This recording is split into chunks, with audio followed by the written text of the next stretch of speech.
Europe 1.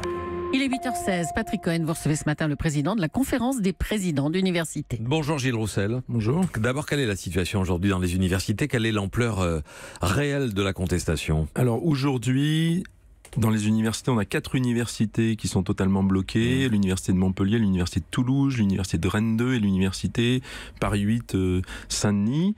Et puis après, on a une peu plus d'une douzaine d'universités dans lesquelles il y a des sites bloqués, comme Tolbiac par exemple, ou voilà, un amphithéâtre qui est occupé par des étudiants avec voilà, des choses assez variables en termes d'impact sur les... La ministre Frédérique Vidal disait hier 3% du système universitaire est touché. C'est aussi faible que cela Oui, c'est entre 3 et 5% du système universitaire, oui. Est-ce que vous pensez que les examens pourront avoir lieu partout? Est-ce qu'il y a le risque qu'ici ou là, l'année universitaire soit perdue? Alors, sur le fait que les examens se passeront, moi je suis très confiant sur le fait qu'on arrive à les faire passer. Probablement qu'ils seront décalés. Il y a des choses, des endroits où on avait essayé de mettre des choses en ligne, par exemple à Montpellier. Là, hier dans l'après-midi, il y a eu un saccage des serveurs informatiques ont été vandalisés dans l'université. Et donc bien sûr, les examens qui étaient prévus ont dû être annulés. À Rennes 2, il y a hier un examen qui était prévu. Des gens qui sont venus ont sorti les tables des salles d'examen. Impossibilité de passer l'examen. Ça n'empêche pas qu'on peut les repousser, trouver d'autres endroits pour les faire passer. Mais c'est vrai que les conditions deviennent de plus en plus difficiles. Ça veut dire quoi? Ça veut dire que plus le mouvement est minoritaire, plus il est violent? On a l'impression effectivement aujourd'hui que la violence augmente, que les faits de dégradation dans les universités augmentent. Voilà, c'est inadmissible ce qui s'est passé hier à Montpellier avec un outil de travail des personnels qui a été complètement détruit. Les dégâts sont importants dans les facs, dans certaines facs occupées, Gilles Roussel. Dans les facs complètement occupées, oui, il y a des dégâts très importants qui se chiffrent en centaines de milliers d'euros. Hein. Centaines de milliers d'euros. Oui. Le Tolbiac, il y a des chiffrages qui ont déjà été faits en centaines de milliers d'euros. À Toulouse, qui était une université qui était toute neuve, qui venait d'être rénovée. Il y a tout un tas à la fois de tags et de dégradations, et puis des chaises et du matériel qui a été cassé, des ordinateurs. À Dijon, il y a eu des choses qui ont été saccagées. Voilà. Et parfois, évidemment, des éléments, des individus extérieurs à la fac. Qu'est-ce qui peut décider un président d'université à faire appel ou pas aux forces de l'ordre? C'est quelque chose qui est très compliqué, puisque naturellement, l'université est un lieu de débat, donc faire en sorte que les jeunes puissent débattre, exprimer leurs opinions dans les universités, c'est par nature notre fonction. En revanche, il arrive des moments où, comme par exemple hier à Montpellier, quand il y a eu ce saccage, quand on a 30 personnes cagoulées qui rentrent dans une université, alors un président d'université se doit d'assurer la sécurité du bien et des personnes.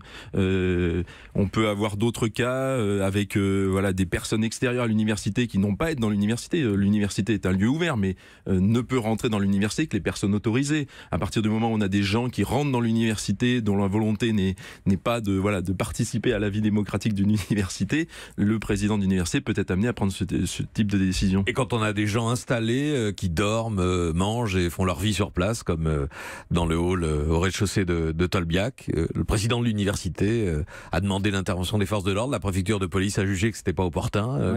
C'est très compliqué, c'est des situations. Alors une fois que les choses sont installées, c'est très compliqué de savoir quelle est l'opportunité de faire intervenir les forces de l'ordre. Est-ce que ça va pas être le feu aux poudres? Est-ce qu'il y a vraiment, est-ce que c'est vraiment utile? Est-ce que ça va être pas contre-productif? On fait partir les gens, mais ils reviennent le lendemain. Voilà, c'est toutes ces choses-là qu'il faut évaluer. Vous conseillez vos homologues présidents d'université? Moi, je me garderais bien de conseiller ou de dire quoi que ce soit à mes homologues. C'est eux qui sont sur le terrain, ils connaissent les situations, ils connaissent leurs bâtiments. Donc on essaye de les accompagner. Moi, je les ai régulièrement, les présidents d'universités qui sont totalement bloqués. J'essaye de les soutenir. J'essaie de soutenir aussi, je voudrais passer un petit mot pour tous les personnels des universités qui sont les administratifs, qui travaillent maintenant, qui ne peuvent plus accéder à leur lieu de travail. Certains travaillent dans des lieux autres que les leurs, et c'est quand même les gens qui font fonctionner l'université. Ils assurent les payes des gens, et aujourd'hui, il y a un certain nombre qui ne peuvent plus travailler. Gilles Roussel, je rappelle que vous êtes aussi président d'une université, en l'occurrence celle de Marne-la-Vallée. On parle maintenant avec vous du fond de la réforme, cette plateforme Parcoursup destinée à remplacer donc le tirage au sort et cette sélection dénoncée par ceux qui la contestent. En réalité, la question est celle de ce qu'on appelle les filières en tension, c'est-à-dire là où il y a plus de demandes que de places. Est-ce que la nouvelle procédure peut permettre réellement d'améliorer les choses? Alors, la procédure, ce qu'elle améliore, c'est la gestion des flux. Aujourd'hui, hier, on avait APB. APB, qu'est-ce qu'il faisait? Il avait à peu près 700 000 places qui étaient disponibles et il répartit les jeunes en fonction des filières. Malheureusement, il y a des jeunes qui veulent aller plus dans certaines filières que dans d'autres, plus dans certaines universités ou plus dans certains. Et donc, le système APB, il faisait cette répartition et il le faisait de façon aléatoire. Ce qu'amène Parcoursup, c'est deux choses. La première chose, c'est Parcoursup, il essaye de faire que cette répartition elle soit plus aléatoire, qu'il y ait l'humain qui intervienne et qu'on essaye de répartir les gens sur le territoire en fonction de critères objectifs qu'on est capable d'expliquer aux familles. En examinant les acquis de l'étudiant et ses compétences. C'est une sélection, donc. C'est un élément. Non, ce qu'on va donner, c'est juste donner un ordre. Donc on va pas dire oui, non. On va dire tel étudiant a plus de chances de réussir dans cette filière et donc on va plus le privilégier par rapport à un autre. Mais peut-être des fois c'est uniquement parce qu'il y a de la proximité géographique de l'étudiant par rapport à l'université, parce que ce n'est pas nécessairement ses compétences propres. Typiquement on sait que il y a une université à 60 km de tous les habitants. On sait aussi qu'un des critères de réussite de nos étudiants, c'est le fait qu'ils viennent dans l'université la plus proche de chez eux. Eh bien on va essayer de privilégier le fait qu'on accueille dans nos universités des étudiants qui sont proches. Ça c'est le travail des commissions, les commissions des vœux qui sont mises en place dans chaque université, mais avec un travail titanesque et une mécanique qui est dénoncée comme absurde notamment parce que les vœux ne sont pas hiérarchisés. Pour que les auditeurs comprennent, je prends l'exemple de Paris 3, on vient d'avoir les chiffres, il y a 3900 places disponibles en première année de licence pour 38 000 demandes. Alors c'est pas 38 000 lycéens qui veulent aller à Paris 3, c'est 38 000 lycéens qui ont mis Paris 3 parmi leurs vœux. Exactement. Dans leurs 10 vœux. Alors d'abord, première question, comment on peut imaginer que la commission de Paris 3 trouve le temps de lire 38 000 dossiers et lettres de motivation et d'en mettre à la poubelle 35 000? Alors, juste pour réexpliquer, il y a un certain nombre d'endroits, des classes préparatoires, des IUT, qui sont déjà des filières dans lesquelles on étudiait les dossiers, parce que ces filières étaient sélectives, ce qui n'est pas le cas de l'université.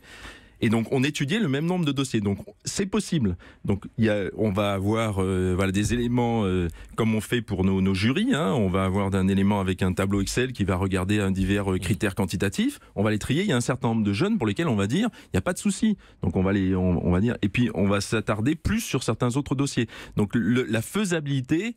On a déjà prouvé que c'était faisable dans certaines filières de l'université ou en dehors de l'université. Mais puisque ce sont des vœux et pas des premiers choix, et puisque ces vœux ne sont pas hiérarchisés, ça fait que presque toutes les filières, là en l'occurrence à Paris 3 on a les chiffres, presque toutes les filières sont en tension, c'est-à-dire qu'il y a plus de demandes que de places, alors que certaines tensions n'arrivaient pas jusqu'à présent à atteindre leurs effectifs. Voilà, donc c'est là où c'est pas un problème, c'est plutôt une question qu'on a. Est-ce que ça vaut le coup de passer beaucoup de temps alors qu'on sait très bien qu'à la fin on aura moins d'étudiants que de places dans la filière? Et c'est ce qu'il faut répéter.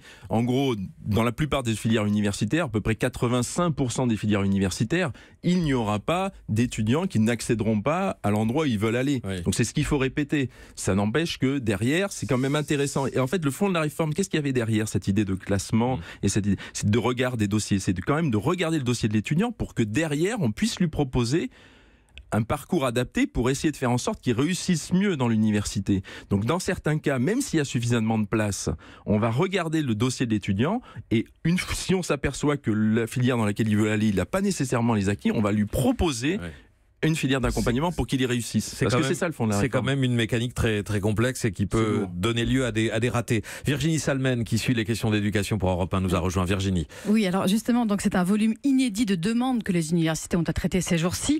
Qu'est-ce qui garantit qu'il n'y aura pas des dizaines, voire des centaines de milliers d'élèves sans affectation fin mai, comme le craignent certains enseignants, et avec la panique que ça pourrait générer dans les familles? Alors, fin mai, on n'aura pas les affectations, vu que c'est le 22 mai la date. Le 22 mai, on aura les classements et à quel endroit les jeunes sont éventuellement acceptés ou refusés. Donc ça, c'est la première étape. Donc il ne faudra pas paniquer à ce moment-là. Et j'en profite pour prévenir les familles.